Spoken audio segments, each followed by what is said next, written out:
brought to you by the Jewelry Shop at the corner of West and Franklin in Jackson, and they are the only company that has on-site jewelry repair. Check them out for Christmas shopping. They have tons of great gift ideas. Also, the window decorating contest is going on in downtown Jackson. We invite you to come down, pick your favorite storefront, and then vote on social media. And voting ends December 21st, and the winners will be announced December 23rd. It looks wonderful down here. It's incredible. We'd now like to welcome guests from the Michigan Department of Health and Human Services, Zoe Lyons and Bobbie Norman. Good morning. Good morning. Welcome, ladies. Thank you. Thank you. I love how we're going to start this conversation. Well, I it's feel a like love-hate thing, maybe. Well, it's 2.5 years in the making. Go ahead, Zoe. Right, the end of the public health emergency. The end of the public health emergency. What does that mean? Well, we're preparing for it. Okay. We're preparing for it. Okay. So, as we all know, it's been extended and extended and extended for great reasons, primarily to help those who need it, right?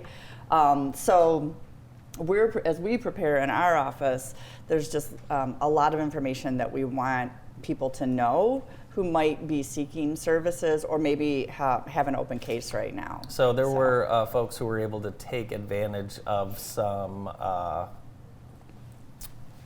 services due to the public health emergency. Right. So there are some people that are maybe losing some of those services. Talk a little bit about that. Well, potentially. Potentially. So what we're going to have to be doing, so a couple of things. There are two types of cases that are primarily going to be affected. Medicaid. So since the pandemic started in March of 2020, we have not closed a Medicaid case. Wow. Oh, wow. So that was part of, we wanted anybody who might be sick to have the medical coverage that they needed. So no Medicaid cases have been closed. Normally, those get reviewed every year, Okay. and we make a determination as to whether somebody still has access to it or not. So now we have to do that for 3 years. Once it actually ends, Yeah. within 60 days, we have to start doing those. And so we're going to be doing, quadruple the number of cases in a year that we would normally do. Oh, wow. Yeah. So patience with us. For sure. For sure, because it's going to be a lot for anyone around the state who's doing this work. And also, we can ask our families to prepare a little bit. So I'm actually going to ask Bobbie to talk about how the families can prepare for that. So one of the ways the families can prepare is to make sure they have their address updated with us, so that paperwork and letters that we're sending out to them get to them in time. So that is one of the biggest reasons, is to just keep your address updated with us, even if you haven't touched base with us recently. Bobbie, how do you find out if you qualify for some of the assistance programs?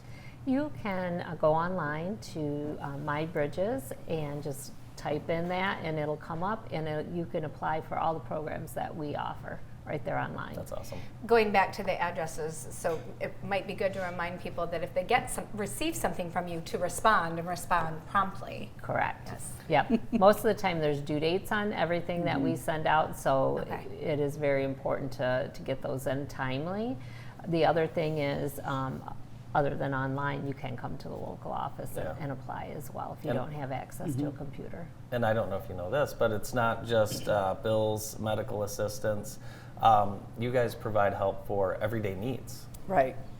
So the other thing, which everyone needs every day, is food. Yeah. Right. And so I think almost the entire time that we've been in this public health emergency, we've been giving extra amounts of food assistance. Okay. So someone applies for food assistance and they come in, and based on how much money they make at that particular time, they get a certain amount of food assistance. And some people get a small amount, and maybe $10 a month. And some people get the full amount, which, depending on their family size, could be hundreds of dollars a month. But during this time, everyone has gotten the full benefit, Oh, wow. regardless. Oh, that could hurt a little bit. So, as yeah, people people are are- And so readjusting it's budgets. going to have been 3 years that people are used to that, and our food prices are so high right now. Wow, that's a lot. And this is sort of unlike watch your mail, because you'll be getting paperwork and you'll have information. This is it will end. Yeah. And you'll go back to your original amount. Okay. And potentially that case could close depending on where someone might be at 3 years And that could be, later. I mean, just, anyone in a situation where you lose a monthly or a fixed portion of your income that Right. you're used to spending for 3 years, very, Right. very difficult. Right. Very difficult. And so along with the folks who might be getting food assistance, we also want all of our food pantries to be aware Yes. of this, all of our churches who provide meals, our shelter who provides meals, like any of the helpers in the community who might not have necessarily had to help as much, Yeah. maybe even in the last year, as COVID's been sort of winding down a little bit. Yeah. That food need could go up right away when Yeah. the public health emergency ends. This is, I mean, what am I trying to say? I thought that the end of the emergency would be a good thing, and I never even considered, the other side of it, and Yeah. what this Yeah, could it's mean for amazing. families' budgets and planning. Right. So It's good for some, and for others, it's going to be a different kind of struggle. So at Christmas time, everybody seems even more charitable, and people seem even more in need as we have the holidays approaching and the cold temperature starting. And you guys do a lot, even extra at Christmas time. What are you Right. guys doing this year? So we always do our Angel Tree program. It's awesome. And that is actually for families on food assistance. So when someone is on food assistance, we send letters out. The letters go out, August or September? September, yeah. When most people aren't even yet planning for Christmas, Right. which is, I don't know, it's maybe a little early, but it takes all this planning Yeah. time. I haven't even done anything. So. Yeah. So we work with the community. They turn their letters back into us with what their children might like. And then we work with the community who goes out and shops and then brings it into our Yeah, office. look and at we all distribute. these wonderful, look at this. Look at This is that. amazing. Yeah. Amazing. How many families are you guys touching this So season? this year it's over 1,300 children. Wow. So That's nuts. yeah. That's awesome. That Yeah. is incredible. And you And- can see on that one table, it's 1 to 50. So all those numbers go all the way up to Got it. 1,300 in that room. Talk about how you guys go about getting all this and volunteers. I mean, this is a massive, Yeah. massive supply. It really is. So my community resource coordinator, Angie Guadagnini, is she kind of works on this all year round, Yeah. right? Always working with businesses and organizations. And so once we have all the names, then she puts numbers on all of them and she distributes them out to the organizations, including JTV. Yes, of course. And then we have 2 men in a truck.